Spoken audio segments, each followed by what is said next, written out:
I'm Nima Rajan. The Prime Minister has used the specter of gnarled global supply chains as he tries to sell Southeast Asian nations on a free trade deal. Justin Trudeau has long sought a trade agreement with the 10-nation ASEAN bloc. In a pre-recorded message to a virtual business summit organized by the Association of Southeast Asian Nations, Mr. Trudeau said that a free trade agreement with Canada would be a win-win for all sides, especially coming out of the pandemic. In a pre-recorded message, the PM says an agreement would help companies and entrepreneurs build connections and business relationships around the world. Prime Minister Justin Trudeau is set to unveil his new cabinet on Tuesday, and so far he has only publicly confirmed that Finance Minister Chrystia Freeland is staying put. An internal government analysis was conducted on the Canada Recovery Benefit, and it says the majority of recipients who received the federal help were continuous or repeat beneficiaries of the now-ended aid program. The analysis from the Employment and Social Development Canada organization found by early June about 1.5 million of the 1.8 million unique recipients of the benefit were continuous or repeat beneficiaries. Experts suggest that the analysis hints at the level of need for the income support program, which came to an end over the weekend. The Canadian Armed Forces says its members have arrived in Nunavut's capital to assist with the city's ongoing water emergency. Their first task is to provide water purification units after fuel was found in samples of tap water in Iqaluit. These units have been typically used in warm climates like Haiti and the Philippines. Local officials say they're continuing efforts to identify the source of the contamination. Afghans already approved to come to Canada are being told there isn't enough funding to keep them in safe houses as they wait to flee Afghanistan. Hundreds of Afghans who help the Canadian military and non-governmental organizations will be left on their own in Kabul. This comes as those safe houses are set to be closed in 2 weeks. Wendy Nuri-Long, the director of the Afghan Interpreters Association, says the Canadian government has been asked for funding to keep the safe houses open. Major General DANY FORTIN is continuing his fight for reinstatement as the head of Canada's COVID-19 vaccine distribution campaign. General FORTIN is challenging a federal court judge's ruling that he needed to submit a complaint to the military before bringing his case to court. He was abruptly removed as head of the vaccine rollout effort in May. This was 5 days before military police announced they had referred an investigation of alleged sexual misconduct to Quebec's prosecution service. General FORTIN contends that he was turfed for purely political reasons. The expected ski season is creating a conundrum for resorts across the country as the visa approval process by the federal government slows down. Paul Pinchbeck, the CEO of Ski Canada, says resorts are short many thousands of employees across the country. Immigration, Refugees and Citizenship Canada says ongoing international travel and border restrictions have created barriers in processing. The agency says such factors are beyond their control and hinder its ability to finalize applications. A crowd of Montrealers held a large dance party on Mount Royal Saturday to urge the Quebec government to reverse its ban on dancing in bars and clubs. I'm here to support my daughter, to support everyone, and to support my generation that's been dancing since the 80s. Basically, the vibes are to reopen dance floors because, as you can see, many people need it. It's a way of, liberating all the stress that we get from work and, school and stuff like that. Definitely understanding of the concerns, and but I think there's been enough different events, indoor events and outdoor events over the last 6 months around the world that have shown that if the populations are vaccinated or getting tested before these events, that the risk of actually catching COVID at these events is very low. So I think the data is there now. We've seen it, and I think it's time that we are allowed to dance again. Some in the crowd said it's unfair that the government is allowing large venues, such as the Bell Centre, to reopen at full capacity for concerts and hockey games. But at the same time, clubs and bars can't open their dance floors to much smaller crowds. Quebec and British Columbia are the only two provinces continuing to ban dancing in bars and nightclubs as part of their COVID-19 regulations. Well, with Health Canada considering the approval of a COVID-19 vaccine for kids aged 5 to 11, public health officials are concerned about how parents are going to react. So far, 82% of eligible Canadians aged 12 and up are already fully vaccinated. A recent survey by Angus Reid shows 51% of parents plan to immediately vaccinate their younger children when a pediatric dose becomes available. So far, Pfizer-BioNTech is the only manufacturer to request approval, and Health Canada is still reviewing the data. All right, we'll be right back after the break with a look at Canada and the Indo-Pacific region. We'll have an interview with Jonathan Berkshire Miller, director of the Indo-Pacific program at the Macdonald-Laurier Institute, when we come back from break. Stay tuned.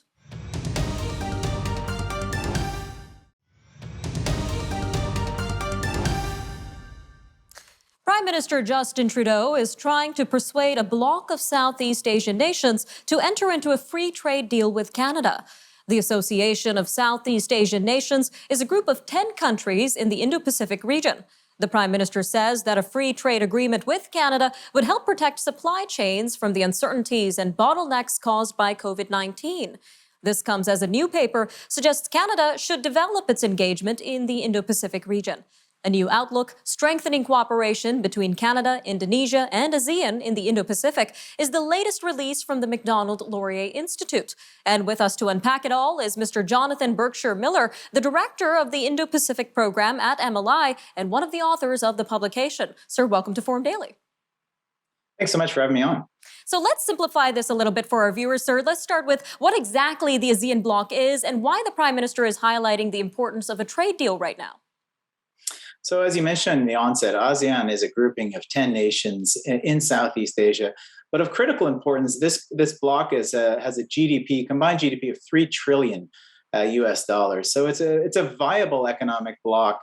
And I think that it's a way for Canada to diversify itself in the region and not focus predominantly on the relationship with China economically. And again, this has been something over previous years and previous governments. Canada has looked at the region and has looked at Asia and predominantly looked at China.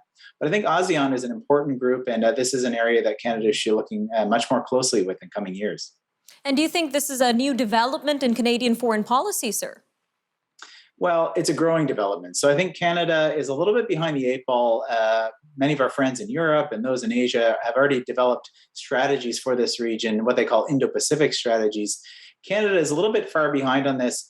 But we have been thinking about this. And I think, unfortunately, the situation recently with our relationship with China and the detainment of our citizens has sort of given an impetus or sort of sped up our realization that we need to work with more partners in this region.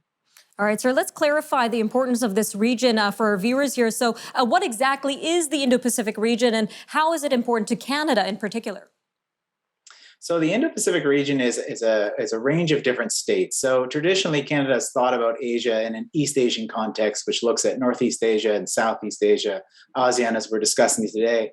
But the Indo-Pacific is realizing that these old geographies don't necessarily make sense, and that if you connect the Pacific Ocean with the Indian Ocean and some of the supply chains, whether it's energy, whether it's trade, that go through both of these oceans and rely on that connectivity. So Canada needs to update itself and accordingly with a strategy for the Indo-Pacific. And who are some of the key players that Canada can partner with in the region? I think Canada needs to work with a range of different partners. So it's traditional allies and partners in this region. Of course, those in Europe and those in the United States are keenly interested in working the Indo-Pacific, but also resident powers such as Japan, such as South Korea. And then if we get closer down to South Asia, I think we need to strengthen our ties with India, in addition to partners in Southeast Asia. It doesn't mean that we need to be best friends with every state in this region, but there are a number of partners along the Indo-Pacific that we need to be much closer embedded with. And a potential partner on the other side of the border, sir. We know the strategic rivalry between China and the U.S., so should we take advantage of this? What are some of the economic and security considerations for Canadian policymakers in the Indo-Pacific region considering all of this? Well, indeed. I think U.S.-China competition and strategic rivalry is growing. And while Canada doesn't necessarily share the exact same policy as the United States, the reality is we only have one border, and our geography sort of defines some of these challenges for us. And the idea that we can think about the Indo-Pacific region in security terms as a luxury item, for example, that something that maybe we choose to engage in and maybe we don't, I think is a mistaken sort of approach. I think the reality is some of these security issues directly impact Canadian interests. And a couple examples, one in the Korean Peninsula, Canada not only is an original sending state of the UN command in the Korean Peninsula, but we continue to have Canadian forces resident there. So we are invested in the security stakes in this region. I think we need to realize this much more closely. All right, so just about 45 seconds left, but most recently we have Australia making a deal with the US and UK for nuclear submarines. Does this demonstrate the importance of the Indo-Pacific region and the rising interest in it?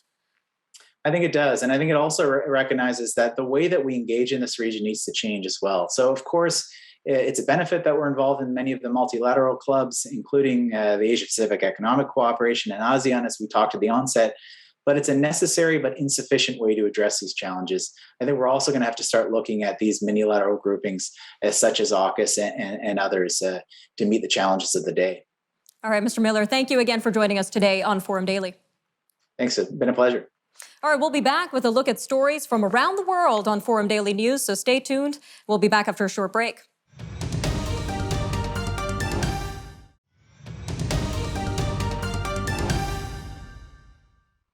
Prime Minister Justin Trudeau is being urged to make a move to battle the opioid crisis by decriminalizing the possession and use of illicit drugs. Almost 70 Canadian organizations, including the BC Civil Liberties Association, Canadian Association of People Who Use Drugs, and the HIV Legal Network, have written a letter to Mr. Trudeau asking him to make drug policy reform a priority for his re-elected Liberal government. They want drug possession to be decriminalized and all criminal penalties related to drug use to be eliminated. They also want federal funding to ensure low-barrier access to a safe supply of drugs. Well, joining us now to discuss this further is Natasha Twanar, Executive Director of the Canadian Association of People Who Use Drugs. Ma'am, welcome to Forum Daily. Hey, thank you. It's nice to be here today with you. So what led to this open letter to the Prime Minister, and what is being asked from the government in this letter, ma'am? So, I mean, considering the rising amount of overdoses in our country and drug-related harms, many organizations have come together and formed a group to sort of talk about these issues at large and say, like, we just don't stand for our government allowing people to continue dying, to be poisoned by a poison drug supply. Now, decriminalization is part of this letter. This is considered sometimes to be controversial, ma'am. So why is your organization pushing for this particular reform? Well, because we feel that criminalization in itself blocks people from accessing harm reduction services, health services, social services, and actually blocks them from health and any type of health service, as well as employment as well. If an individual has a criminal record, it really impedes on their ability to be able to move on in their life. So what would decriminalization look like in Canada, and how would it help the opioid crisis in particular? So in Canada, what we're asking for is full decriminalization. As well, my organization has recently filed a lawsuit against the Government of Canada requesting decriminalization, as well as some forms of trafficking to be read down. And that would be instances when trafficking is for necessity to provide for one's own safety, one's use, and livelihood. And so, what would drug policy look like for our organization? It would be a country that recognized that all substances are equal instead of criminalizing some substances and not others. And so the dichotomy that plays out within those substances is sort of depicted onto our community as being the bad drug user or criminal. And so we just want to have a new reform in our country that levels out all drug policy reform and sees all substances as equal instead of just criminalizing certain substances. And we know low barrier access to a safe supply was also part of this letter. So what would that look like, and what types of drugs should be part of this program? Yes, correct. So, I mean, obviously policy takes a long time, and reform takes a little while to figure out. So in the meantime, we were hoping for the federal government to impose safe supply nationwide. And that would be hydromorphone, it could be diacetylmorphine. But as well, we would like the government to look at other types of stimulants, because as in Canada right now, we do have access to different types of opioids, but it leaves the large majority of people who use stimulants out. And then so therefore, if we don't include stimulants in that conversation, people are still going to have to encounter the illegal market and face criminalization or even worse, be poisoned and die. And considering the pandemic has impacted everyday life for a lot of Canadians, how has the pandemic impacted the opioid crisis, both in BC and across Canada? Yeah, we've seen it, it has impacted our community beyond words at this point. I mean, we know that overdose deaths are up across BC, but as well as across Canada. And that is a direct impact of COVID and border closures, as well as, the safety measures that we put in place, like public distancing and not being allowed to around people. So our messaging around naloxone is always don't use alone. But now people have been forced to use alone. And so there is no response for those individuals, as well as all the harm reduction services having to shutter their doors or like tailor back their hours.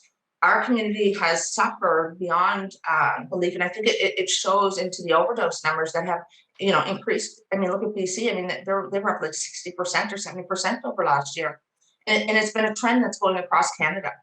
Some very concerning numbers there, ma'am. Just about 45 seconds left here, but what types of government support programs are there currently to address this crisis? So there's the substance use and addictions program, which which our organization actually funded by, and they've also funded different pilots of safe supply across this country, and that has helped a lot. But what we're really asking for is an expansion of that, because what we've seen is there's not a lot of doctors that are actually willing to prescribe safe supply, and that may be because they've not done that before and they don't know how, and they need access to a physician that may be able to help them understand how to push safe supply forward. All right, Ms. Twanar, thank you again for joining us today on Forum Daily. No problem. Thank you very much for having me. You take care. We'll be right back.